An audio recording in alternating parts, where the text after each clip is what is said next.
নমস্কার বন্ধুরা, আপনাদের মনের অবাধ্য অনুভূতিগুলোকে শব্দের তুলিতে রাঙিয়ে দেওয়া আপনাদের অত্যন্ত আপন এবং ভালোবাসার প্রিয় ইউটিউব ঠিকানা অডিও স্টোরি বাড়ির পর্দায় আপনাদের সবাইকে আরও একবার বুকভরা গভীর ভালোবাসা আর একরাশ আন্তরিক শুভেচ্ছা। আজ আমরা এসে পৌঁছেছি আপনাদের অত্যন্ত ভালোবাসার প্রতীক্ষিত এবং বহু চর্চিত কাহিনী ভালোবাসার ছোঁয়ার এক চরম নাটকীয় ও গুরুত্বপূর্ণ মোড়ে। আজ আপনাদের জন্য নিয়ে এসেছি এই কাহিনীর এক বিশেষ অধ্যায়, ২৮ নম্বর পর্ব। আজকের এই বিশেষ পর্বে প্রবেশ করার আগে আমি মিস্টার অলোকেশ সরকার আমাদের এই অডিও স্টোরি বাড়ি পরিবারের প্রতিটি সদস্যের প্রতি আমার অন্তরের অন্তঃস্থল থেকে গভীর কৃতজ্ঞতা ও প্রণাম জানাতে চাই।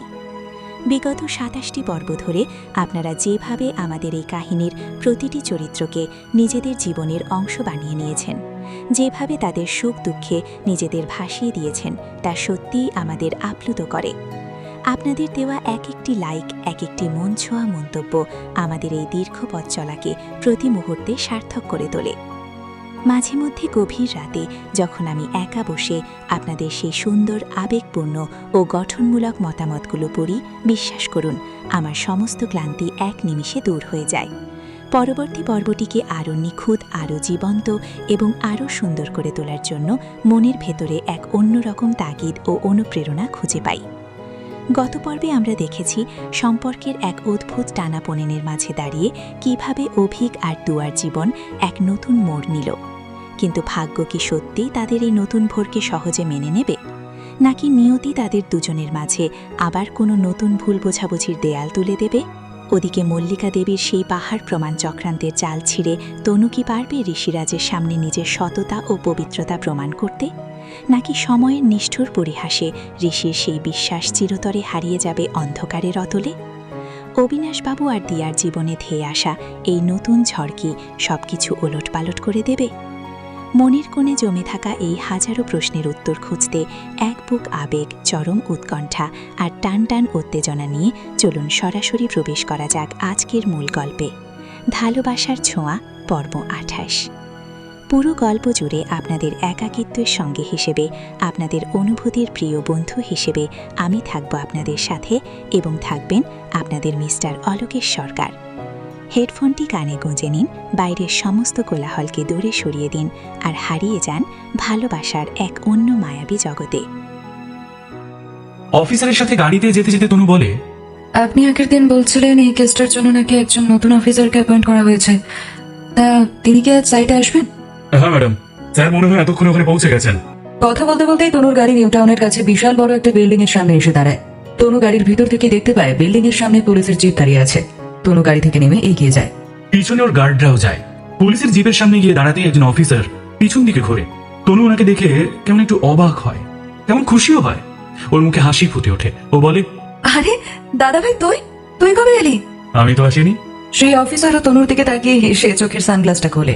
বরং তুই আমাকে ডেকে এনেছিস, সেটাই বল। মানে? তনু খুব অবাক হয়ে যায়। তনুর অবাক হওয়া মুখটা দেখে তমাল হেসে ফেলে। তুই ছাড়া আর কে? এই কেসটা রিওপেন করার জন্য কমিশনারকে তুই যেভাবে প্রেশার দিয়েছিলি, তাতে উনি দুদিনের শর্ট নোটিসে আমাকে এই কেসের অ্যাক্টিভ অফিসার হিসেবে অ্যাপয়েন্ট করে দিল্লি থেকে এখানে ট্রান্সফার করেছেন। কি কিছু বুঝলি? তার মানে এই কেস যে নতুন অফিসারে দেখার কথা সেটা আর কেউ নয়, তুই? আগে হ্যাঁ ম্যাডাম। তমালের তনুর কথোপকথন শুনে আগের অফিসার বললেন, স্যার আপনি কি ম্যাডামকে আগে থেকে চেনেন? আগে থেকে চিনি মানে? আপনাদের এই তনু ম্যাডাম আমার বোন হয়। কেসটা হাতে নেওয়ার সময় আমি সবই জানতাম, আর সেই জন্যই এত শর্ট নোটিসে ট্রান্সফারটা অ্যাকসেপ্ট করে নিয়েছি। বাট ইচ্ছা করেই তনুকে কিছু আমি জানাই। ভাবলাম এখানে এলেই না হয় দেখা যাবে। আপনি কেস ফাইলটা নিয়ে এসেছেন? হ্যাঁ স্যার। এই বলে অফিসার একটা ফাইল তমালের হাতে দিয়ে চলে যান। আসলে তমাল হলো তনুর জেঠুর ছেলে। পুলিশে চাকরি পাওয়ার পরেই কিছু অপ্রীতিকর ঘটনার কারণে এখান থেকে দিল্লি ট্রান্সফার নিয়েছিল, আর কখনো এখানে ফিরে আসবে না এমনটাই ঠিক করেছিল। বাড়ির লোকের সাথেও তেমন কোনো যোগাযোগ নেই, কিন্তু ঋষির কেসটা হাতে আসতে নিজেকে আর আটকাতে পারেনি। হাজার হোক, বোনের জীবনের ব্যাপার, তাই এতগুলো বছর পর এখানে এসেছে, তাও শুধুমাত্র এই কেসটার জন্য।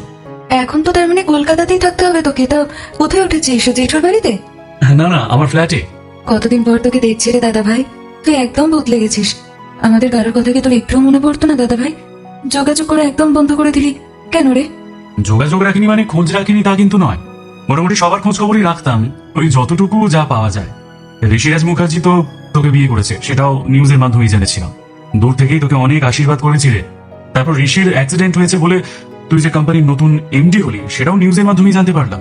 আর ঠিক তখনই, তার কয়েকদিন পরেই কমিশনার আমাকে ফোন করে এখানে ডেকে পাঠালেন। এখানে এসে কেস স্টাডি করে সবটা জানতে পারলাম।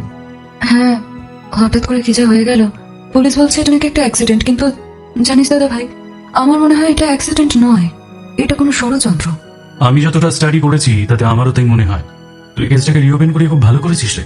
তবে তোর এটা ষড়যন্ত্র কেন মনে হচ্ছে? আসলে এর আগেও ঋষিকে অনেকবার মারার চেষ্টা করা হয়েছে। পুরো বিষয়টা একটু আমাকে খুলে বলতো। প্রায় 5 বছর আগে প্রথম ঋষির খাবার জলে কেউ বিষ মিশিয়ে দিয়েছিল, কিন্তু ঋষির কোনো ক্ষতি হয়নি, কারণ আমি না জানিয়ে সেই জলটা খেয়ে ফেলেছিলাম। তারপর আমরা দিল্লিতে অফিসের একটা কাজে গিয়েছিলাম, সেখানেই হঠাৎ করে ওর মাথার উপরে কেউ ঝাড়বাতি ফেলে, আবার ওকে আঘাত করার চেষ্টা করে, কিন্তু ঋষিকে আমি সেই সময় বাঁচিয়ে নিয়েছিলাম। তারপর আমাদের বিয়ে হলো, রিসেপশনের রাতে ওকে কেউ শুট করার চেষ্টা করেছিল, কিন্তু সেটাও আমি দেখে নেওয়াতে ও বেঁচে গিয়েছিল। তাই আমি নিশ্চিত যে এটাও সেই রকমই কোনো একটা প্ল্যান। I C. তোর কি কাউকে সন্দেহ হয়? হ্যাঁ, সন্দেহ তো হয়, তবে আমার কাছে কোনো প্রমাণ নেই। আমার সন্দেহ ঋষির পিসির ছেলে রক্তিম এই ঘটনাগুলো ঘটাচ্ছে। রিসেপশনের রাতে আমি রক্তিমকে শুটারকে ইশারা করতে দেখেছিলাম, আর ওই ঘটনার পর থেকে ও ইন্ডিয়া ছেড়ে চলে যায়। কিন্তু আমার মনে হয় ও আবারও হয়তো ফিরে এসেছে। তুই প্লিজ প্লিজ সবার আগে ওর ব্যাপারে একটু খোঁজ নে। ঠিক আছে, এখন চল। অ্যাক্সিডেন্টের জায়গাটা দেখতে যাবি তো? তনু ঘাড় নেড়ে হ্যাঁ বলায় দুজনে মিলে অ্যাক্সিডেন্টের জায়গাটা দেখতে আসে, যেখানে ঋষির রক্তাক্ত দেহটা পড়েছিল। জায়গাটা দেখেই তনুর বুকটা কেঁপে ওঠে, ওর মাথাটা যেন ঘুরে যায়। সেদিন যারা এখানে কাজ করছিল তাদের সাথে একবার কথা বলতে হবে। এখন চল, বেশিক্ষণ এখানে থাকতে হবে না। এই বলে তনুকে নিয়ে ওখান থেকে বেরিয়ে আসে। তারপর একটা জলের বোতল তনুর হাতে দেয়। একটু জল খা, শরীরটা ভালো লাগবে। এখন কোথায় যাবি? বাড়ি তো? না রে, অফিসে যেতে হবে। বিকালের দিকে ভাগনার সাথে দেখা করতে তোদের বাড়িতে যাব। ঠিক আছে, আসিস। হ্যাঁ রে দাদা ভাই, তুই কি বৌদির সাথে দেখা করেছিলি? না, আমি পর্ণার মুখ দেখতে চাই না। ও যা করেছে তার জন্য আমি ওই বাড়িতে আর কোনোদিনও যাব না। দেখ, 5টা বছর কেটে গেছে, যা হওয়ার তা হয়ে গেছে। মানছি বৌদি ভুল করেছিল, মিথ্যের আশ্রয় নিয়ে সংসার শুরু করাটা উচিত হয়নি, কিন্তু ও যা করেছিল সবটাই তো চিঠির কথাই করেছিল, বল? হ্যাঁ, সেটা তো আমি জানি। আর সেই জন্যই পর্ণা আর মা দুজনের সাথেই কোনো সম্পর্ক আমি রাখিনি। আমার কিছু করার নেই, ওদেরকে ক্ষমা করা আমার পক্ষে সম্ভব না। আর তোর সন্তান? তুই বৌদিকে 8 মাসের প্রেগনেন্ট অবস্থা ফেলে রেখে দিল্লি চলে গিয়েছিলি, তারপর 5 বছর আর কোনো খোঁজ নিসনি। তোর ছেলে হয়েছে না মেয়ে হয়েছে সেইটুকু পর্যন্ত জানতে চাসনি।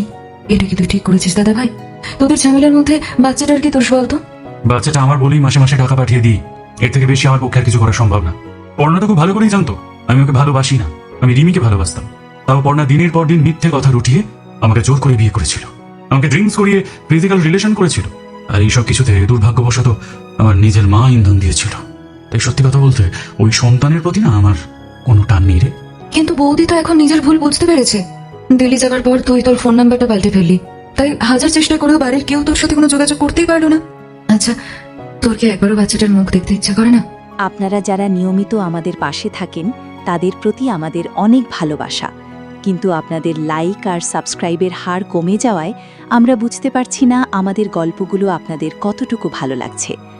যদি আমাদের উপস্থাপনা বা গল্পে কোনো খামতি থাকে তবে তা আমাদের অবশ্যই জানান। আপনাদের উৎসাহ ছাড়া এই পথ চলা আমাদের পক্ষে অসম্ভব।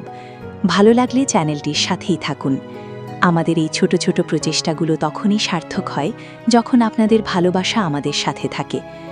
ইদানিং লক্ষ্য করছি আপনারা হয়তো আমাদের গল্পগুলোতে আগের মতো সাড়া দিচ্ছেন না, যা আমাদের কিছুটা ভাবিয়ে তুলছে। আপনাদের কোনো গঠনমূলক মতামত বা অভিযোগ থাকলে তা অবশ্যই কমেন্ট বক্সে লিখে জানাবেন। আমরা নিজেদের আরও উন্নত করার চেষ্টা করব। আর যদি গল্পটি বিন্দুমাত্র ভালো লেগে থাকে তবে একটি লাইক ও সাবস্ক্রাইব করে আমাদের পাশে থাকার বিনীত অনুরোধ রইল। তনুর বলা কথাটা শুনে তমাল উত্তর দেয়, অসম্ভব। ওরা যা মানুষ তাতে ওরা কোনোদিনই নিজের ভুল বুঝতে পারবে না। আর যদি ধরেও নি পর্ণা নিজের ভুল বুঝতে পেরেছে, তাতে কি আমি কি আর রিমিকে ফিরে পাবো?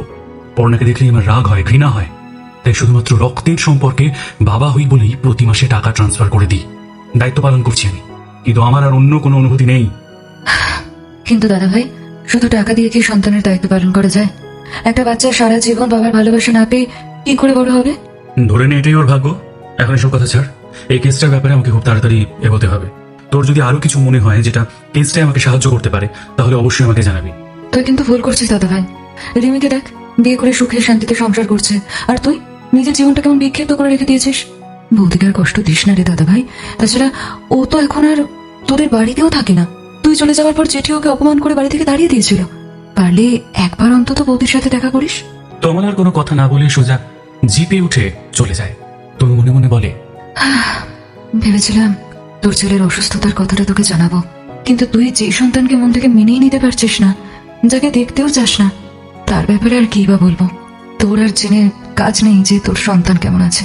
এই 5 বছর বৌদি একা কিভাবে লড়াই করছে সেটাও আর তোকে বলে কোনো লাভ নেই। তারপর তনু নিজের গাড়িতে বসে ওখান থেকে অফিসে চলে যায়। তনু অফিসে পৌঁছে যেখানে ঋষির অ্যাক্সিডেন্ট হয়েছিল সেই জায়গাটার কথা চিন্তা করতে থাকে আর মনে মনে বলে, আমি কিছুতেই তোমাকে কষ্ট পেতে দেব না ঋষি। যেভাবেই হোক, যারা তোমার এত বড় ক্ষতি করেছে তাদের আমি খুঁজে বের করবই। অফিসে যাবতীয় কাজে ব্যস্ত হয়ে পড়ে তনু। এমন সময় অবিনাশ বাবু তনুর কেবিনে আসে। দেখা হলো নতুন অফিসারের সাথে, কি বললেন উনি? হ্যাঁ বাবা, দেখা হয়েছে। উনি কেসটা স্টাডি করেছেন, তবে উনি আগের অফিসারের মতন এটাকে অ্যাক্সিডেন্ট বলে মেনে নিচ্ছেন না। কি বলছিস তুই? হ্যাঁ, এটা অ্যাক্সিডেন্ট নয়। আমার মনে হয় না, আমার বিশ্বাস, জানো তো বাবা, কেউ প্ল্যান করে এমনটা করেছে। অবিনাশবাবু তনুর কথায় বিস্মিত হয়ে দুশ্চিন্তা নিয়ে কেবিন থেকে চলে যান। অবিনাশবাবু বেরিয়ে গেলে তনু মনে মনে বলে, এক্ষুনি দাদা ভাইয়ের কথাটা জানিয়ে লাভ নেই। আগে ইনভেস্টিগেশনটা পুরো দমে শুরু হোক। দাদা ভাই বাড়ি এলে তখনই না হয় আলাপ করানো যাবে। এদিকে তুয়া আজ 2 দিন পর কলেজে গেছে। অভি তুয়াকে কলেজে নিতে গেছে। কলেজের গেটের বাইরে গাড়ির মধ্যে অভি বসেছিল। তুয়ার বন্ধুদের সাথে গেটের বাইরে বেরোতেই অভি গাড়ি থেকে নেমে এগিয়ে যায়। ও একটা হুডি, মুখে মাস্ক আর চোখে সানগ্লাস পরে থাকে, যাতে কেউ ওকে চিনতে না পারে। এগিয়ে গিয়ে তুয়ার পাশে দাঁড়ালে তুয়া ইচ্ছা করে অভিককে পাত্তা না দিয়ে পাশ কাটিয়ে চলে যেতে চায়। অভি সাথে সাথে তুয়ার হাতটা চেপে ধরে। এই তুয়া, তুমি আমাকে চিনতে পারছো না? তারপরে মাথার হুডিটা সরিয়ে মুখের মাস্কটা খুলে ওর সামনে দাঁড়ায়। তুয়া খুব অস্বস্তিতে পড়ে যায়। তুয়ার 2 বন্ধু পপি আর সীমা অভিকে দেখে উত্তেজিত হয়ে চিৎকার করতে গেলে তুয়া ওদের বলে, এই একদম চিৎকার করবি না তো। অভি ততক্ষণে আবার মাস্ক আর সানগ্লাস পরে নেয়। তারপর তুয়া অভিকে বলে, তুমি এখানে কেন এসেছো বলো তো? কেন আবার? তোমাকে কলেজ থেকে নিয়ে যেতে এসেছি। ও মাই গড! অভির কথা শুনে তুয়ার বন্ধুরা একে অপরের মুখ চাওয়াচাই করে। তারপর সীমা বলে, আপনি তো রকস্টার অভি, তাই না? হ্যাঁ। আমি তো ভাবতেই পারছি না আপনার মতো এত বড় একজন সেলিব্রিটি আমাদের কলেজে এসেছে। কি আর করবো বলো, আমার একমাত্র বউ যখন এই কলেজে পড়ে তখন আমাকে তো তাকে নিতে আসতে হবেই। আপনার বউ? কে আপনার বউ? কি নাম তার? কি আবার? এই যে তোমাদের বান্ধবী, যে তোমাদের সামনে দাঁড়িয়ে আছে নাকের উপর রাগ নিয়ে। তুয়া? তুয়া মাথা নিচু করে দাঁড়িয়ে থাকে, মনে মনে বলে, কে যে বলেছিল এসে নিজের পরিচয় জানাতে, কে জানে। এবার সবাই এখন একে একে আমাকে ছিঁকে ধরবে। হ্যাঁ, তুয়া আমার ওয়াইফ। আমি পপি, তুয়ার বন্ধু। বাট তুয়া তো কখনো আপনার ব্যাপারে কিছু বলেনি। আর জানেন তো, আমি আপনার খুব বড় ফ্যান। কলকাতায় প্রোগ্রাম হলে আমি কখনো মিস করি না। শুধু ও একা নয়, আমিও আপনার ভীষণ বড় ফ্যান। আপনি তো আমার ক্রাশ। আপনার বিয়ে হয়ে গেছে শুনে সত্যি একটু কষ্ট পেলাম, তবে আপনার ওয়াইফ যে আমার বন্ধু এটা ভেবে এবার ভীষণ আনন্দ হচ্ছে। কিন্তু বিয়েতে তো কই ডাকিসনি, কিন্তু এইরকম একজন মানুষ তোর হাজবেন্ড, সেটার জন্য অন্তত আমাদের একটু ট্রিটটা দে। সত্যি তুয়া, তুই সেলিব্রিটির ওয়াইফ বলে কথা, ট্রিট তো বানতা হ্যায় বস। চিন্তা করো না। তুয়া কিছু বলার আগেই অভি উত্তর দেয়, একদম চিন্তা করো না। তোমাদের বন্ধু যদি ট্রিট নাও দেয়, আমি তোমাদের খাওয়াবো। তোমরা ডেটটা ফাইনাল করে আমাকে জানিয়ে দিও। উফ, আমি তো জাস্ট ভাবতেই পারছি না। বলছি আমাকে একটা অটোগ্রাফ দেবেন প্লিজ। এই বলে পপি নিজের হাতটা এগিয়ে দেয়। সেটা দেখে তুয়া বলে, অটোগ্রাফ নিবি যখন অ্যাটলিস্ট একটা ডায়েরি বার কর, হাতে নেওয়ার কি আছে? তুয়াকে এভাবে রিয়াক্ট করতে দেখে অভি মুচকি হাসে। তারপর পপি আর সীমা ডায়েরি বার করে অটোগ্রাফ নেয়। অভি বলে, আচ্ছা, আজ আমার একটু তাড়া আছে, তাহলে এখন আসি। চলো তুয়া। এই বলে অভি তুয়াকে গাড়িতে বসিয়ে বাড়ির পথে রওনা দেয়। সারা রাস্তা তুয়া অভির সাথে একটাও কথা বলে না। অভি বুঝতে পারে ওর কলেজে যাওয়ার ব্যাপারটা তুয়ার একদম ভালো লাগেনি। তাই তুয়ার মুড ঠিক করার জন্য অভি রাস্তার ধারে একটা রেস্টুরেন্টে গাড়িটা দাঁড় করায়। তারপর তুয়াকে গাড়ির মধ্যে বসিয়ে রেখেই নিজে নেমে ওর পছন্দের খাবার কিনতে যায়। গাড়িতে একা বসে তুয়া মনে মনে ভাবে, আজ প্রথমবার তুমি আমাকে কলেজ থেকে নিতে গেলে আমার যে কি আনন্দ হচ্ছে না, তোমাকে আমি বলে বোঝাতে পারবো না। কিন্তু আমার এমন ভাগ্য যে সেই আনন্দটা আমি প্রকাশও করতে পারবো না। এইসব ভাবতে ভাবতে হঠাৎ গাড়ির জানালায় অভি এসে নক করে। তুয়া জানলার কাঁচ নামিয়ে দেখে অভির হাতে একটা প্যাকেট, বেশ কিছু খাবার তাতে। এমনিও আজ লাইব্রেরিতে বেশ কিছু নোটস নিচ্ছিল এবং সেই কারণে তুয়ার লাঞ্চ করা হয়নি, তাই অনেকক্ষণ ধরে ওর খিদে পেয়েছে। কিন্তু মুখে কিছু না বলাতেই অভি কি করে বুঝতে পারলো সেটা ভেবেই তুয়া অবাক হয়ে যায়। তাই হাঁ করে অভির দিকে তাকিয়ে থাকে। প্রিয় শ্রোতা বন্ধুরা, আপনাদের জন্যেই মিস্টার অলোকেশ সরকার প্রতিনিয়ত এই সুন্দর সুন্দর গল্পগুলো নিয়ে আসেন। আপনাদের প্রতিটি লাইক আর কমেন্ট আমাদের অনেক অনুপ্রেরণা দেয়। তাই গল্পটি ভালো লাগলে এখনই একটি লাইক দিয়ে দিন আর কমেন্টে জানান আপনার অনুভূতি। তোয়াকে তাকিয়ে থাকতে দেখে অভি বলে, অমন হাঁ করে তাকিয়ে আছো কেন? তাড়াতাড়ি ধরো। হ্যাঁ। এই বলে তুয়ার হাতে খাবারগুলো দিয়ে নিজে গাড়িতে ওঠে। তুয়া খাবারগুলো হাতে নিয়ে ভাবে, আমি যত তোমার থেকে দূরে যেতে চাইছি তুমি ততই আমাকে আগলে আগলে রাখছো অভি। এভাবে ভালোবাসলে আমি যে কখনো দূরে যেতে পারবো না। আমার যে ভীষণ কষ্ট হচ্ছে। কিন্তু মনে মনে ভাবলেও নিজেকে সামলে নিয়ে এসে মুখে বলে, কই, আমি তো বলিনি যে আমার খিদে পেয়েছে। তাহলে এসব খাবার আনলে কেন? মুখে বলতে হবে কেন? সেই সকালে কলেজে এসেছো, এখন বিকেল প্রায় এই তো 5টাই তো বেজে গেছে। খিদে পাবে না? খিদে পাওয়াটাই তো স্বাভাবিক। আমি কিছু খাবো না। তুয়া রাগ দেখিয়ে সব খাবার গাড়ির পিছনের সিটে রেখে দেয়। অভি আর কোনো কথা না বাড়িয়ে গাড়ি চালাতে থাকে। বাড়িতে এসে অভি ফ্রেশ হতে ওয়াশরুমে ঢোকে। তখন তুয়া মনে মনে ঠিক করে, আর যেভাবেই হোক এই অভিকে আমার এটা বুঝিয়ে দিতে হবে যে আমি ওকে কিছুতেই মেনে নিচ্ছি না। ওকে এত অপমান করতে হবে যাতে ও নিজেই এই বাড়ি আর আমার জীবন দুটো থেকেই একেবারে দূরে চলে যায়। তারপর অভি ওয়াশরুম থেকে বের হলে তুয়া মেজাজ দেখিয়ে বলে, আজ কলেজে কেন গিয়েছিলে সত্যি করে বলো। তোমাকে আনতে গিয়েছিলাম। হ্যাঁ, আমি কি বাচ্চা মেয়ে নাকি যে আমাকে আনতে যেতে হবে? নাকি আমি আজকে প্রথমবার কলেজ যাচ্ছি? হ্যাঁ, আমি খুব ভালো করেই বুঝতে পারছি তুমি কেন কলেজে গিয়েছিলে। তার মানে কি বুঝতে পারছো তুমি? কি আবার তুমি কলেজের মেয়েগুলোর সাথে ফ্লার্ট করতে গিয়েছিলে? এই জন্যই তো তোমাদের মতো সেলিব্রিটিদের আমার বাবা একদম বিশ্বাস হয় না। মেয়ে দেখলেই তোমাদের আর চরিত্র ঠিক থাকে না। তোমারও তো চরিত্র বলে কিচ্ছু নেই। চরিত্রহীন বেহায়া লোক একটা। এই বলে তুয়া অভিকের দিক থেকে মুখটা ঘুরিয়ে নেয়। তারপর মনে মনে বলে, এবার নিশ্চয়ই অভি খুব রেগে যাবে। কেউ নিজের চরিত্রের ত্যাগ মেনে নিতে পারে না। আজ ওকে যেভাবে আঘাত দিয়েছি এরপর আরো এ বাড়িতে থাকবে না। কিন্তু বেশ কিছুক্ষণ হয়ে যায় অভি কোনো কথা বলছে না। এটা দেখে তুয়া পিছন ঘুরে তাকায়। তারপর দেখে অভি ওর দিকে এক দৃষ্টি তাকিয়ে হেসে যাচ্ছে। তুয়া রাগ করে বলে, ঠিকই।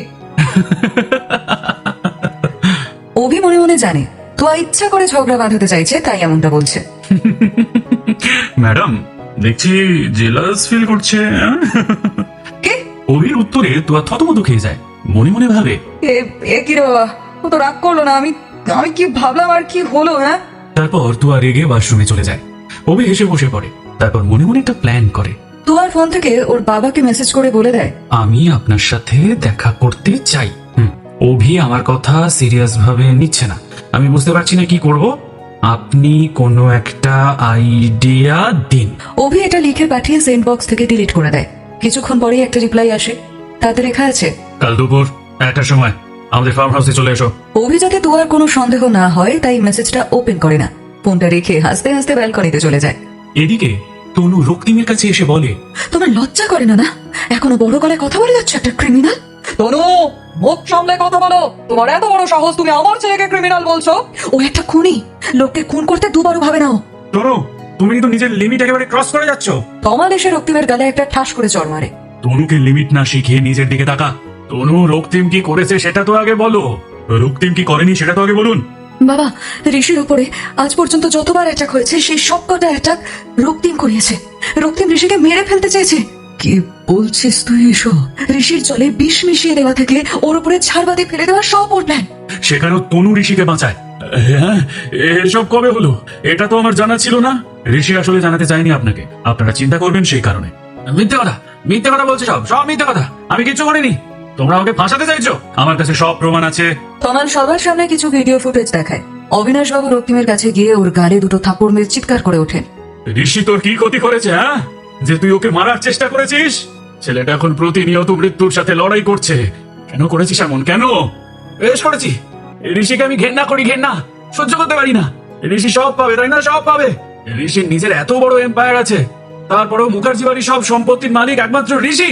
হ্যাঁ, এটা আমার পক্ষে মেনে নেওয়া সম্ভব না। রক্তিম! তনু রক্তিমের সামনে এসে দাঁড়িয়ে একটা চড় মারি ওর গালে। ঋষির প্রতি তোমার এত হিংসে, এত? ঋষি তোমাকে নিজের থেকেও বেশি ভালোবাসতো। এটা তোমার ভুল ধারণা। তোমরা কেউ জানো না যে ঋষির নামে প্রপার্টি ট্রান্সফার হওয়ার আগে মুখার্জি বাড়ির প্রপার্টি প্রথমে 3 ভাগ করে দেওয়া হয়েছিল। একটা তোমার, একটা নেহার আর একটা ঋষির। তবে হ্যাঁ, তোয়া আসার পরে ওই সম্পত্তি 4 ভাগে ভাগ হয় এবং 4 ভাগে সমান ভাবে ভাগ হয়। ও নিজে তোমাদেরকে সমস্ত কিছু বুঝিয়ে দিত, কিন্তু তার আগেই তো তুমি ওকে আবারও শেষ করে দিতে চাইলে। আর তোমার জন্য আজ ঋষি কোমায় রয়েছে। দাদা ভাই, ওকে নিয়ে যা। অফিসার, ভেতরে আসুন, নিয়ে যান ওকে। কয়েকজন পুলিশ ভেতরে ঢুকে আসে। তারপর রক্তিমকে ধরে নিয়ে যেতে গেলে হঠাৎ করে অফিসারের কোমরে গোজা বন্দুকটা নিয়ে সামনে তিন্নি দাঁড়িয়েছিল, তাকে কোলে নিয়ে বন্দুকটা সোজা ওর কপালে তাক করে। আমাকে যেতে দাও, না হলে এই মেয়েটাকে আমি শেষ করে দেবো। সবাই ঘাবড়ে যায়। অন্য পুলিশরা ওর দিকে বন্দুক তাক করে। তমাল বন্দুক তাক করে, পর্ণা চিৎকার করে ওঠে, আমার মেয়েকে ছেড়ে দাও, আমার মেয়ে তোমার কি ক্ষতি করেছে? আমাকে এখান থেকে যেতে দাও, না হলে এই মেয়েটার লাশ দেখার জন্য তোমরা অপেক্ষা করো। অফিসার সবাইকে বন্দুক নিচে নামাতে বলো। মা মা আমি তোমার কাছে যাব, আমাকে ছাড়ো ছাড়ো চুপ, আমাকে। একদম চুপ, একদম শেষ করে দেবো। সবাই ভয়ে কাঁপছে। তিন্নির কান্না দেখে তমালের বুকটা কেমন যেন হয়ে ওঠে। নিজের মেয়ের মাথায় বন্দুক দেখে সহ্য করতে পারে না তমাল। ওর হাতটাও কেঁপে ওঠে। আজ প্রথম মেয়ের মুখ দেখেছে ও, আর আজকেই এমন একটা বিপদ হলো। রক্তিম, তুমি কিন্তু বাঁচতে পারবে না। বাচ্চাটাকে ছেড়ে দাও, ছেড়ে দাও বলছি। ওইটুকু মেয়েকে ছেড়ে দাও। কেন ধরেছ ওকে? কেন? এই অফিসার, মেয়ের মরা মুখ যদি না দেখতে চান তো সবাইকে বন্দুক নামাতে বলুন। এই সবাই বন্দুক নামাও। সবাই বন্দুক নামিয়ে দিতেই রক্তিম বাড়ি থেকে বেরিয়ে যায় তিন্নিকে নিয়ে। প্রিয় শ্রোতা বন্ধুরা, আপনাদের জন্যেই মিস্টার অলোকেশ সরকার প্রতিনিয়ত এই সুন্দর সুন্দর গল্পগুলো নিয়ে আসেন। আপনাদের প্রতিটি লাইক আর কমেন্ট আমাদের অনেক অনুপ্রেরণা দেয়।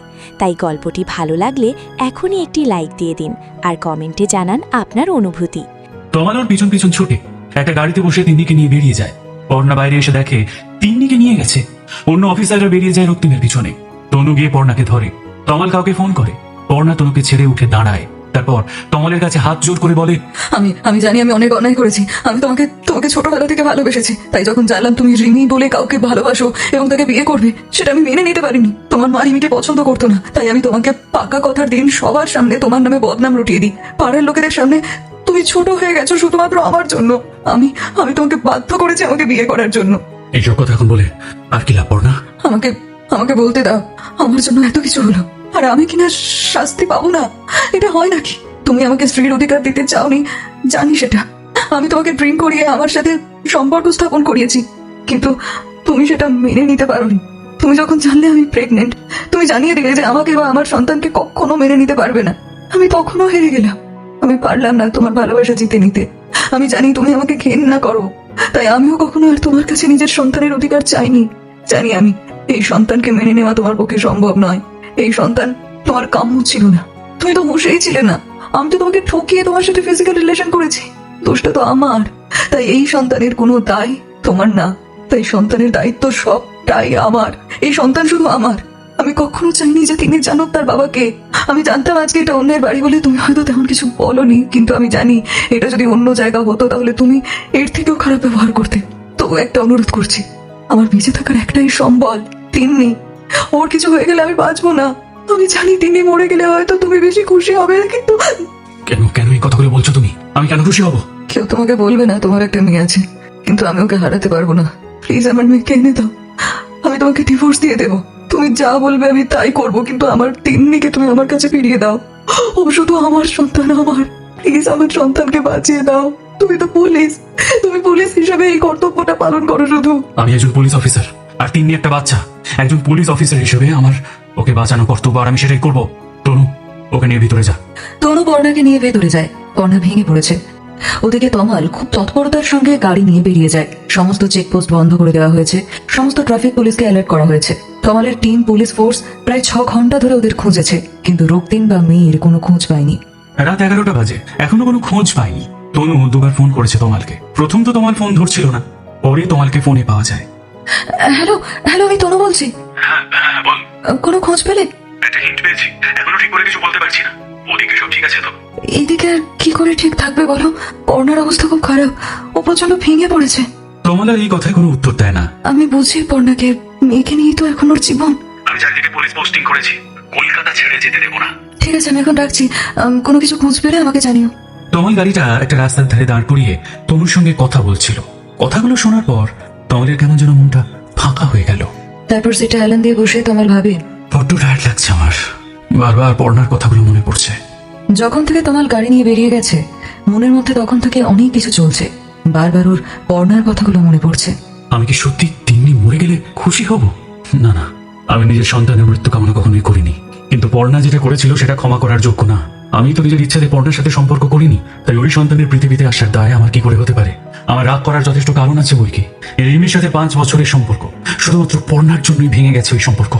রিমির বিয়ে হয়ে যাবে সেটা সেটা কখনো আমি ভাবতে পারিনি। তাই তো রিমি যখন আবার আমার কাছে আসতে চাইলো, ডিভোর্সের কথা বললো, তখন মনে হয়েছিল এটাই ভালো পথ। এইভাবে একটা বাচ্চার জন্য সারা জীবন যাকে ঘেন্না করি, ভালোবাসি না, তার সাথে থাকা সম্ভব না। তাই তো ডিভোর্সের কথা বলেছিলাম ডিভোর্স দিয়ে দিলে আমি টাকা পাঠিয়ে দেবো প্রত্যেক মাসে, যাতে পর্ণার আর বাচ্চার অসুবিধা না হয়। শুধু ওরা কখনো যেন আমার সামনে না আসে। আমি কখনোই বাচ্চাটাকে ভালোবাসতে পারবো না। প্রেগনেন্ট অবস্থায় পর্ণাকে দেখলে আমার রাগ হতো, রাগ সহ্য করতে পারতাম না। রাগটা বেড়ে গেল আরো তখন যখন পর্ণা ডিভোর্স দিতে চাইলো না। সেই সময় রিমির বিয়ে হয়ে গেল, তখন আমার বাচ্চাটার উপরে সব রাগ গিয়ে পড়লো। কোনোদিন পর্ণার মুখ দেখবো না ঠিক করেছিলাম, আর যে বাচ্চাটা আসছে তারও মুখ দেখবো না বলেছিলাম। এই দুজনের জন্য আমার ভালোবাসা হারিয়ে গিয়েছিল, তাই নিজেকে নিজে কথা দিয়েছিলাম এদের মুখ আমি কোনোদিন দেখবো না। তমাল কথাগুলো মনে করছে আর যেন ফিরে ফিরে যাচ্ছে সেই দিনগুলোতে। মনে পড়ে যাচ্ছে সমস্ত ঘটনা। মনে হয়েছিল যদি এই বাচ্চাটা না আসতো তাহলে পর্ণাকে ডিভোর্স দেওয়া সহজ হতো। এই বাচ্চাটা যেন পৃথিবীতে না আসে, আমি সেটাই চেয়েছিলাম। তাই জন্যই তো ওদের ছেড়ে আমি চলে এসেছিলাম। কখনো জানতে চাইনি আমি ওদের ব্যাপারে কিছুই। তবে এটা জানতাম না মা ওদের তাড়িয়ে দিয়েছে। শুধু কর্তব্যের খাতিরে বলেছিলাম টাকা দেবো, তাই টাকা পাঠিয়েছিলাম মায়ের অ্যাকাউন্টে, কিন্তু মা কিছুই দেয়নি ওদেরকে। একসময় চেয়েছিলাম বাচ্চাটা এই পৃথিবীতে না আসুক, কিন্তু আজ নিজের চোখের সামনে মেয়েটার মাথায় বন্দুক দেখে এতটাই কষ্ট কেন পাচ্ছিলাম আমি কখনো ওদের নিজের জীবনে মেনে নিতে পারবো না, কিন্তু মেয়েটাকে ওর মার হাতে তুলে আমি এনে দেবই। আমার এটা দায়িত্ব, একজন পুলিশ অফিসার হিসেবে এটা আমার দায়িত্ব। এইসবই ভাবছিল, ঠিক তখনই একটা ফোন আসে। রক্তিমকে ট্রেস করা গেছে। প্রিয় শ্রোতা বন্ধুরা, আপনাদের জন্যেই মিস্টার অলোকেশ সরকার প্রতিনিয়ত এই সুন্দর সুন্দর গল্পগুলো নিয়ে আসেন। আপনাদের প্রতিটি লাইক আর কমেন্ট আমাদের অনেক অনুপ্রেরণা দেয়। তাই গল্পটি ভালো লাগলে এখনই একটি লাইক দিয়ে দিন আর কমেন্টে জানান আপনার অনুভূতি। তমাল গাড়ি নিয়ে সেই দিকে ছুটে যেই দিকে রক্তিমকে ট্রেস করা গেছে। গাড়িতে যেতে যেতে তমাল বারবার অন্যমনস্ক হয়ে যাচ্ছে দেখে অন্য এক অফিসার জিজ্ঞেস করে, স্যার আপনি কি কোনো কারণে ডিস্টার্ব আছেন? না, সেরকম কোনো ব্যাপার না। আমি বুঝতে পারছি স্যার, বাচ্চাটাকে নিয়ে আপনি চিন্তা করছেন। আমারও দুশ্চিন্তা হচ্ছে। যেভাবেই হোক আমাদের বাচ্চাটাকে কিন্তু বাঁচাতেই হবে স্যার। অফিসারের কথা শুনে তমাল একটু বিরক্ত হয়ে বলে, বাঁচাতে হবে মানে? আপনি কি বলতে চাইছেন ওরা বাচ্চাটার কোনো ক্ষতি করে দিয়েছে? না না স্যার, আমি বিষয়টা সেভাবে বলতে চাইনি। তবে এইসব ক্ষেত্রে সম্ভাবনার কথা তো ফেলে দেওয়া যায় না, তাই বলছিলাম আর কি। অফিসারের কথা শুনে তমাল চিৎকার করে ওঠে। না, আমার টিনের কিচ্ছু হবে না। তমালের কথায় অফিসার অবাক হয়ে যায়। কি হলো স্যার, আপনি এত উত্তেজিত হয়ে পড়লেন কেন? আমি তো শুধু সম্ভাবনার কথাই বলেছিলাম। বাচ্চাটা কি আপনার কেউ হয়? তমাল নিজেকে একটু স্বাভাবিক করার চেষ্টা করে। তিনি আমার নিজের মেয়ে অফিসার। সরি স্যার, আমি তো জানতাম না।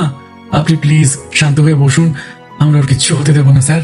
এইভাবে যেতে যেতে প্রায় ঘন্টাখানেক খোঁজার পর পুলিশের গাড়ি এসে দাঁড়ায় ডক এরিয়ার কাছে একটা পুরনো কারখানার সামনে। কারখানাটা সম্পূর্ণ পরিত্যক্ত। কোনো এক সময় এখানে বড় গাড়ির টায়ার তৈরি হতো, তারপর ট্রলারে করে মাল জাহাজে উঠে অন্য দেশে যেত। আজ প্রায় বছর 15 হলো এই কারখানা বন্ধ হয়ে গেছে। এখন এখানে রাতের আঁধারে নানান রকমের অসামাজিক কাজকর্ম হয়। তমালের ইনস্ট্রাকশনে পুরো কারখানাটা পুলিশ ঘিরে নিয়েছে। কোনোভাবেই রক্তিম বেরোতে পারবে না। তমাল গাড়ি থেকে নামে। আমি ভিতরে যাচ্ছি, আপনারা আমার ইনস্ট্রাকশনের ওয়েট করবেন। কিন্তু একা ভেতরে যেতে গেলে ওই অফিসার ওকে বাধা দিয়ে বলেন, স্যার স্যার প্লিজ, আপনি একা যাবেন না, আমিও আপনার সাথে যাব। যেভাবেই হোক তিন্নিকে আমাদের বাঁচাতেই হবে। না, তার প্রয়োজন হবে না, আপনি বাইরেই থাকুন, আমি সামলে নিতে পারবো। না স্যার, আপনি ইমোশনাল হয়ে পড়েছেন, আমি বুঝতে পারছি। প্লিজ আমাকে আপনার সাথে অ্যালাউ করুন স্যার। অফিসারের এই কথায় তমাল একটু বিরক্তই হয়। আচ্ছা ঠিক আছে, আপনি আসুন। এই বলে তমাল দৌড়ে ভেতরে ঢুকে যায়। অফিসার ওর পেছন পেছন ভেতরে যায়। তমাল ভেতরে ঢোকে আর মনে মনে ভয়টা চেপে রেখে বলে ওঠে, এর আগেও তো এরকম কত কেস সামলেছি, তবে আজ এত ভয় লাগছে কেন আমার? কোনো আওয়াজ কেন শুনতে পাচ্ছি না? আমার তিন্নি ঠিক আছে তো? তারপর অনেকটা ভেতরের দিকে যেতে যেতে পরপর কারখানার ঘরগুলো পেরিয়ে হঠাৎ একটা ঘরের পাশ থেকে একটা বাচ্চা মেয়ের কান্না শোনা যায়। তমাল সেই কান্নার আওয়াজকে সূত্র করে ধীরে ধীরে সেই দিকে এগিয়ে যায়। ঘরের একদম পাশে গিয়ে উঁকি মেরে দেখে ভিতরে বাচ্চাটা মাটিতে বসে কাঁদছে, আর রক্তিম পাশে একটা চেয়ারে বসে পা দোলাচ্ছে। তমাল নিজেকে আর শান্ত রাখতে না পেরে ঘরের মধ্যে ঢুকে যায়। রক্তিম সাথে সাথে তিন্নিকে কোলে তুলে মাথায় বন্দুক ধরে। খবরদার খবরদার, একদম এগোবেন না, তাহলে কিন্তু শেষ করে দেবো আমি। আমার মেয়েকে ছেড়ে দাও। আমার মেয়ের যদি কিছু হয় আমি তোমাকে কিন্তু শেষ করে দেবো রক্তিম। তমালের কথায় রক্তিম জানতে পারে যে তিন্নি তমালের মেয়ে, তাই ও আরো বেশি করে অ্যাগ্রেসিভ হয়ে ওঠে। আরে এ তো মেঘনা চাইতে জল, এবার তোকে মারতে আরো মজা হবে। এই বলেও তিন্নির মাথায় বন্দুকটা আরো চেপে ধরে। তিনি ভয় কুঁকড়ে যায়, প্রচন্ড কাঁদতে কাঁদতে অজ্ঞান হয়ে পড়ে। সেটা দেখে তমাল চিৎকার করে। তিন্নি! ঠিক সেই সময় পিছন দিক থেকে ওই অফিসার রক্তিমের হাতটা ধরে আচমকা ওর বন্দুকটা নিয়ে নেয়। রক্তিম রেগে গিয়ে এক হাতে তিন্নিকে ছুঁড়ে মারে, আর সাথে সাথেই দেওয়ালের সাথে বাড়ি খেয়ে মাটিতে গিয়ে পড়ে তিন্নি। এত জোরে বাড়ি খাওয়ায় ওর মাথাটা ফেটে গলগল করে রক্ত বের হতে থাকে। ঘটনাটা চোখের পলকের মধ্যেই ঘটে যায়। তমাল যেন চোখের সামনে অন্ধকার দেখে। পুলিশ ফোর্স রক্তিমকে ঘিরে ধরে। তারপর ওর হাতে হ্যান্ডকাফ পরিয়ে জিপে তোলা হয় ওকে। তিন্নির মাথা থেকে রক্ত বের হচ্ছে আর ও অচেতন হয়ে আছে। সেটা দেখে রক্তিম ভাবে তিন্নি হয়তো মারা গেছে, তাই ও জোরে জোরে হাসতে থাকে। তাই দেখে তমাল নিজেকে সামলাতে না পেরে রক্তিমের কাছে গিয়ে ওর গলাটা চেপে ধরে। ইউ বাস্টার্ড, তোকে আমি শেষ করে দেবো। বাকি পুলিশরা তমালকে চেপে ধরে ছাড়ানোর চেষ্টা করে, তখন আরেক অফিসার বলে, স্যার স্যার প্লিজ ওকে ছেড়ে দিন, আমরা ওকে থানায় নিয়ে যাচ্ছি।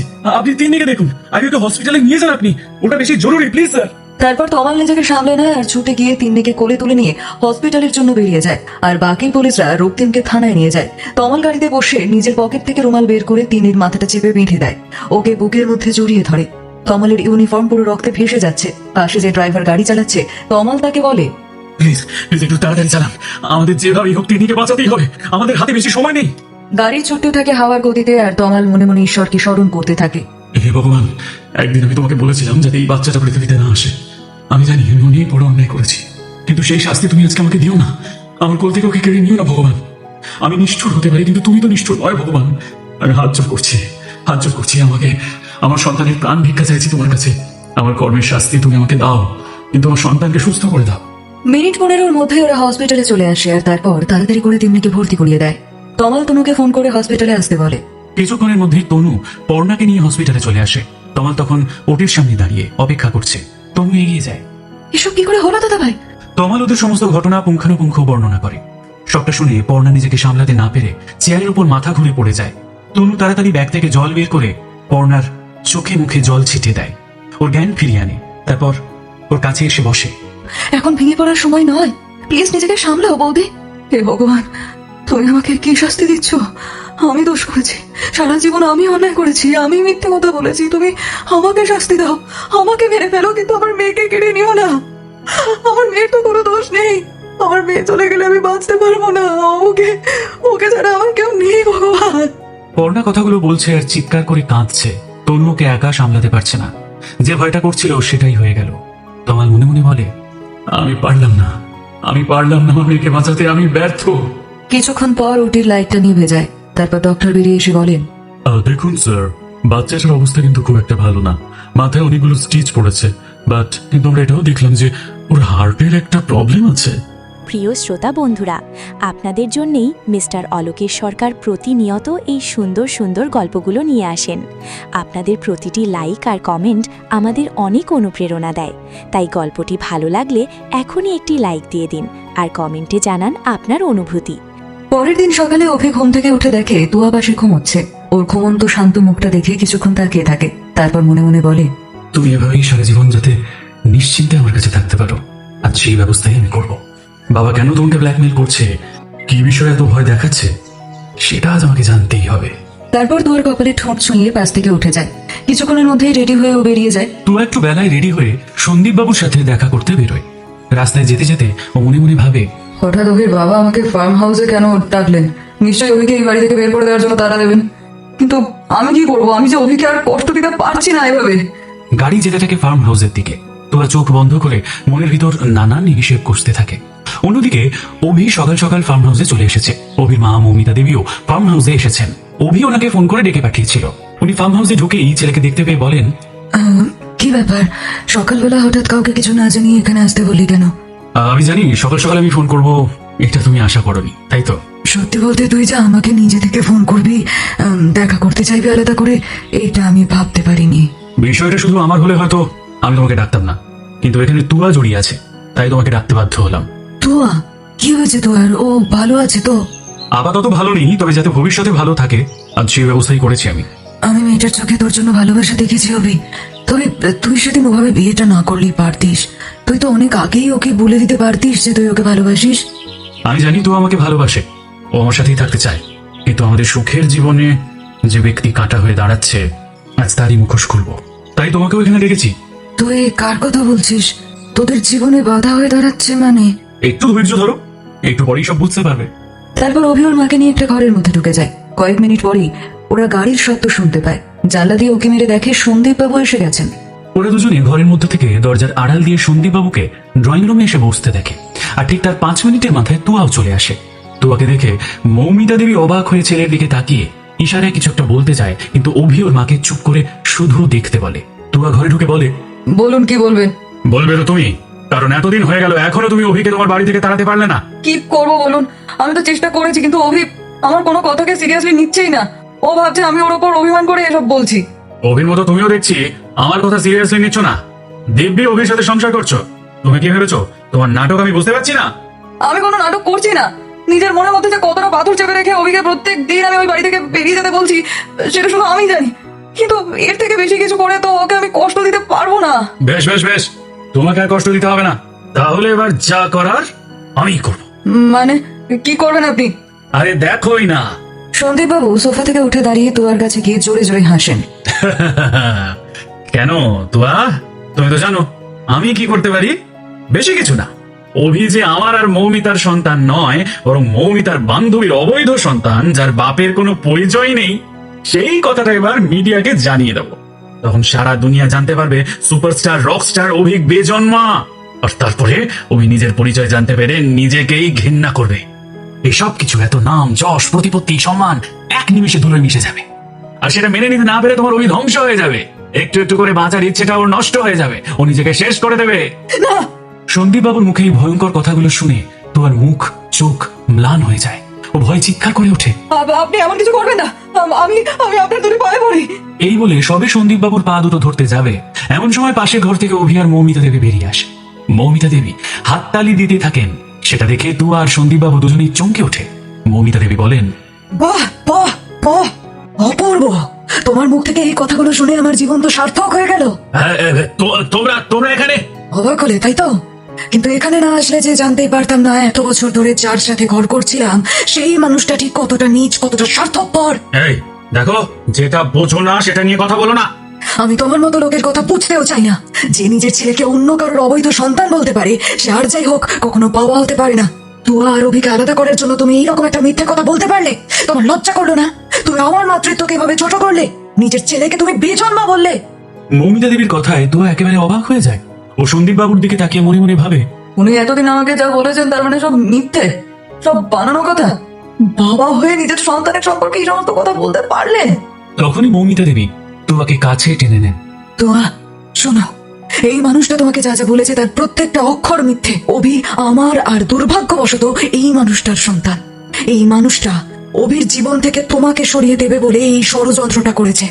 আমার আজ লজ্জা হচ্ছে ওকে নিজের স্বামীর পরিচয় দিতেছি। মিস্টার সন্দীপ রায়। অভি ওর বাবার দিকে তাকিয়ে থাকে, চোখে জল ছলছল করছে ওর। আমি জানতাম আপনি অহংকারী, আপনি স্বার্থপর, কিন্তু আপনি যে এতটা খারাপ মনের মানুষ এটা বুঝতে পারিনি। আপনি তুয়াকে আমার জীবন থেকে আলাদা করে দেবেন বলে এত বড় ষড়যন্ত্র করলেন। আমার জন্ম পরিচয় নিয়ে এত বড় একটা মিথ্যে কথা বলতে পারলেন আপনি। অবশ্য আপনার কাছ থেকে এর চেয়ে বেশি আর কি আশা করা যায়। আমি অনেক আগেই সন্দেহ করেছিলাম, কিন্তু আপনি কি নিয়ে তুয়াকে ভয় দেখাচ্ছেন সেটা বুঝতে পারছিলাম না। তাই আজ এখানে আপনাকে আনানোর প্ল্যানটা ছিল আমারই। তোমার ফোন থেকে আমি আপনাকে মেসেজটা করেছিলাম। তুয়া এই বিষয়ে কিছুই জানতো না। আমি চেয়েছিলাম সবার সামনে আপনার মুখোশটা টেনে খুলে দিতে, তাই মাকেও এখানে আসতে বলেছিলাম। অভির কথা শুনে সন্দীপ বাবু রেগে গিয়ে বলে ওঠেন, হ্যাঁ হ্যাঁ হ্যাঁ, আমি ভয় দেখিয়েছি, বেশ করেছি। আমি এই মেয়েটাকে কিছুতেই আমার বাড়ির বউ হিসেবে মেনে নেব না। ও যতই অবিনাশ মুখার্জির মেয়ে হোক না কেন, ও এরকম একটা বস্তিতে মানুষ হয়েছে, ওর শরীরে বস্তির ছোঁয়া আছে। এরকম একটা বস্তির মেয়েকে কিছুতেই আমার বাড়ির চৌকাট আমি বেরোতে দেবো না। ওর কোনো যোগ্যতা নেই আমার বাড়ির পুত্রবধূ হওয়ার। আপনারা তুয়াকে বাড়ির বউ বলে মানতেও হবে না।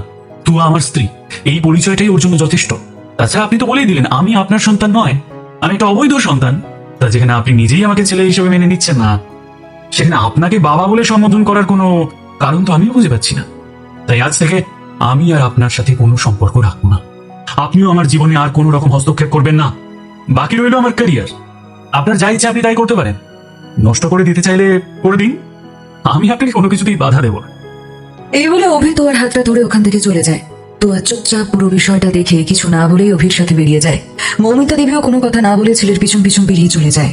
প্রিয় শ্রোতা বন্ধুরা, আপনাদের জন্যেই মিস্টার অলোকেশ সরকার প্রতিনিয়ত এই সুন্দর সুন্দর গল্পগুলো নিয়ে আসেন।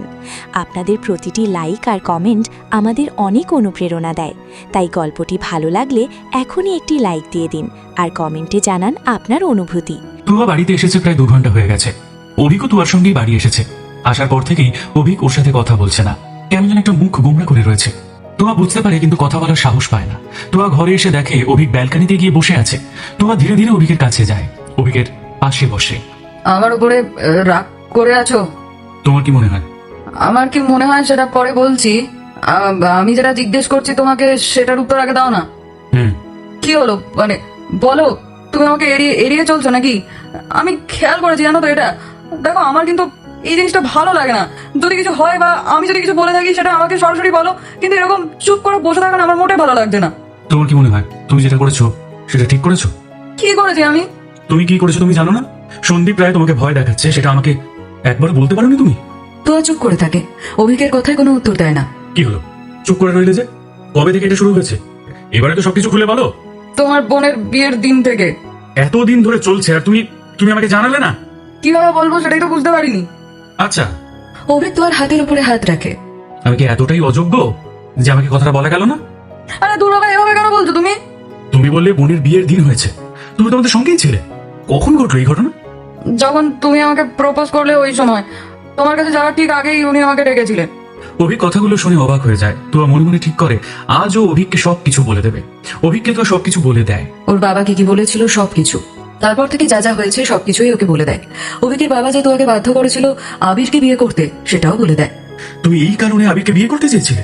অভিক এক টানে তোমাকে নিজের বুকের সাথে জড়িয়ে ধরে। আমি তো জানতাম আমার তো অনেক বেশি সাহসী। তুমি এত ভয় পেয়ে গেলে এতে? প্রতিবাদ করলে না? তুমি কেন বললে না যে তুমি আমাকে ভালোবাসো? এখানে তোমার জীবন, তোমার কেরিয়ারের প্রশ্ন। আমার কোনো ভুল সিদ্ধান্তে তোমার জীবনটা নষ্ট হয়ে যেতে পারতো তো। আর আবিরকে বিয়ে করলে 3টে জীবন নষ্ট হয়ে যেত, সেটা ভাবলে না একবারও? আরে আমার জায়গায় তুমি থাকলে তুমি কি করতে? সেই সময় আমার মাথাটা কাজ করেনি। আমি শুধু তোমার কথাটাই ভেবেছিলাম, তোমার ভালো কোনটাতে হবে সেটা শুধু আমি ভেবেছিলাম। আর কষ্ট তো আমারও হয়েছিল যখন তোমাকে না বলেছিলাম। তুমি আমার উপরে রাগ করে চলে যাচ্ছিলে, কারোর সঙ্গে ঠিক করে কথা বলছিলে না। খুব কষ্ট পেয়েছিলাম। অভির মনে পড়ে যায় সেই দিনের কথা। যখন তুমি আমাকে না বলে দিলে খুব কষ্ট পেয়েছিলাম। বিশেষ করো আমি ভাবতেই পারিনি যে তুমি আমাকে রিজেক্ট করবে। তাও কারণ ছিল যে তুমি আমাকে ওইভাবে দেখোই না। তাও যদি তুমি আমাকে ওইভাবে না দেখতে, তবু একটা কারণ ছিল। কথাগুলো মনে পড়তে তোমার চোখে জল চলে আসে। অভিক সেটা দেখতে পায়। তুয়া, তুমি কাঁদছো, দেখি আমার দিকে তাকাও। তোয়া কোনো রকমে চোখের জল মুছে অভিকের পাশ থেকে উঠে পড়ে। অভিক ওর হাতটা ধরে। তুয়া, কাছে এসো। তোয়া দাঁড়িয়ে যায়। ওদের বিয়ে হয়েছে অনেক দিন হয়ে গেছে, কিন্তু স্বামী স্ত্রীর সম্পর্ক ওদের মধ্যে তৈরিই হয়নি। তোয়া বুঝতে পারে ও দুর্বল হয়ে পড়ছে। এতদিনের চাপা কথাগুলো যখন কোনো মানুষের মনের ভিতর থেকে বেরিয়ে যায়, তখন মানুষটা খুবই স্পর্শকাতর হয়ে ওঠে। তোয়ার অবস্থাটা এখন ঠিক তেমনই। নিজেকে অভিকের কাছে আজ ধরা দিয়ে দিয়েছে ও। অভিক ওর কাছে এসে ওকে টেনে নেয়। বাকি সেদিন তোমাকে আমি বিয়ে করেছিলাম, না হলে কি হতো বলো তো? আমি নিজেকে তোমাকে ছাড়া কখনোই ভাবতে পারি না। অভিক তোয়ার কোমরে 2 হাত দিয়ে জড়িয়ে ধরে, তারপর ওকে আরো কাছে টানে। অভিক আজ আর ওদের মধ্যে কোনো দূরত্বই রাখতে চাইছে না। আমি তোমাকে সারা জীবনের মতো হারিয়ে ফেলতাম তুয়া। সরি অভি। কথাটা শুনেই তোয়া অভিকে জড়িয়ে ধরে। অভিকও তোয়াকে শক্ত করে জড়িয়ে ধরে। অভিকের কানে কানে তোয়া বলে, সরি, আমি তোমাকে খুব কষ্ট দিয়েছি তাই না?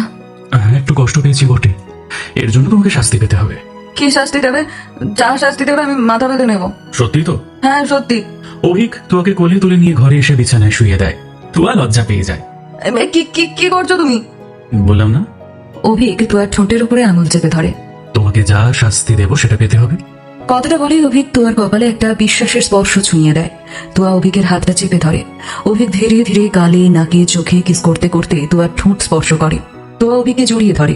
অভিক তোয়ার মধ্যে ডুবে যায়। প্রথমে তোয়া কিছুটা সংকোচ বোধ করলেও পরে নিজেকে সমর্পণ করে দেয়। অভিক সেটা বুঝতে পেরে তোয়াকে আরো পাগলের মতো করে ভালোবাসতে শুরু করে। তোয়াকে আদর করতে করতে অভিক বলে, তুমি যে আমাকে এত ভালোবাসতে আমি কখনো ভাবতে পারিনি। আমার জন্য এত বড় স্যাক্রিফাইস করতে যাচ্ছিলে তুমি। তুমি একবারও ভাবলে না তোমাকে ছেড়ে আমি কিভাবে থাকবো? এসব কথা এখন ছাড়ো না। তোয়া অভিককে টেনে ওর উপরে উঠে পড়ে, ওকে আদর করতে থাকে। অভিক চোখ বন্ধ করে অনুভব করতে থাকে তুয়ার প্রতিটি স্পর্শ। আজ 2 ভালোবাসার মানুষ এক হয়েছে। অনেকক্ষণ একে অপরকে আদর করে ওরা। তুয়া ক্লান্ত হয়ে পড়ে, অভিকের বুকে মাথা রাখে। আমি ভাবতে পারিনি আজ আমি তোমার বুকের ওপরে মাথা রেখে এইভাবে নিজের মনের কথাগুলো বলতে পারবো। তাহলে কি ভেবেছিলে?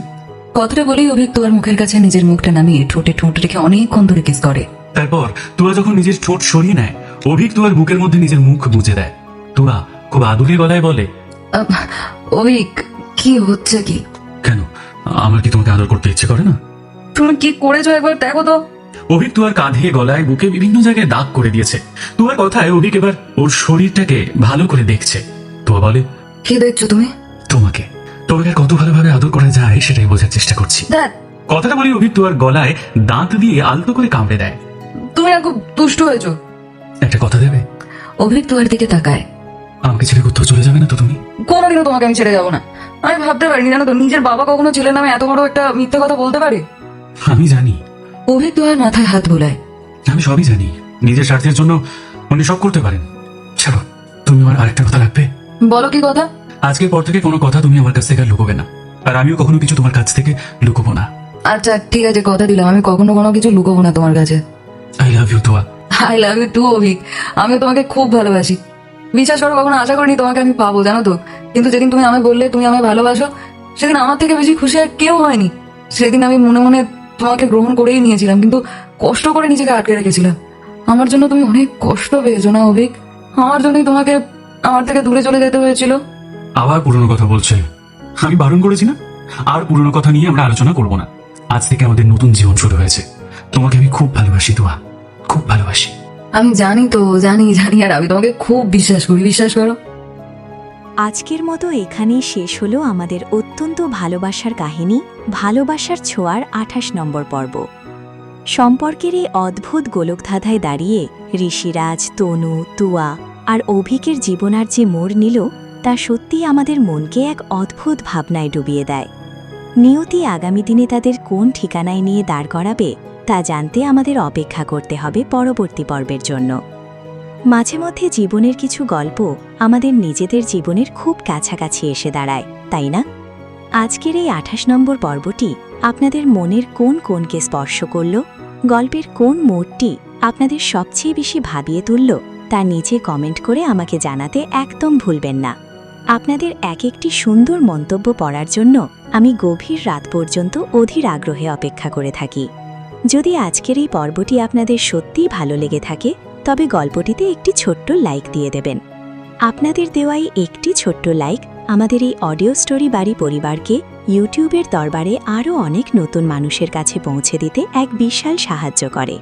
আর যারা আজ আমাদের চ্যানেলে একদম নতুন এসেছেন কিংবা নিয়মিত গল্প শুনছেন অথচ কোনো কারণে এখনও সাবস্ক্রাইব করা হয়ে ওঠেনি, তাদের কাছে মিস্টার অলোকেশ সরকারের বিনীত অনুরোধ, এখনই আপনাদের এই ভালোবাসার নিজের চ্যানেলটি সাবস্ক্রাইব করে পাশে থাকা বেল আইকনটি অল করে রাখুন, যাতে আগামী 29 নম্বর পর্বটি আপলোড হওয়া মাত্রই সবার আগে নোটিফিকেশন আপনার ডিভাইসে পৌঁছে যায় এবং আপনি তার সবার আগে উপভোগ করতে পারেন। চাইলে আজকের এই পর্বটি আপনার সেই সব কাছের বন্ধুদের সাথেও শেয়ার করতে পারেন যারা আপনার মতোই এমন মন ছুঁয়ে যাওয়া বাংলা অডিও স্টোরি শুনতে ভালোবাসেন। আজকের মতো আপনাদের কাছ থেকে বিদায় নেওয়ার সময় হয়ে এলো। পুরো গল্প জুড়ে আপনাদের একাকিত্বের সঙ্গী হিসেবে, আপনাদের অনুভূতির প্রিয় বন্ধু হিসেবে আমি ছিলাম আপনাদের সাথে এবং ছিলেন আপনাদের মিস্টার অলোকেশ সরকার। ততক্ষণ পর্যন্ত সবাই অনেক ভালো থাকুন, সুস্থ থাকুন, নিজের আর নিজের ভালোবাসার মানুষদের খেয়াল রাখুন আর শুনতে থাকুন আপনাদের মনের একান্ত প্রিয় ঠিকানা অডিও স্টোরি বাড়ি। ধন্যবাদ, সবাই ভালো থাকবেন।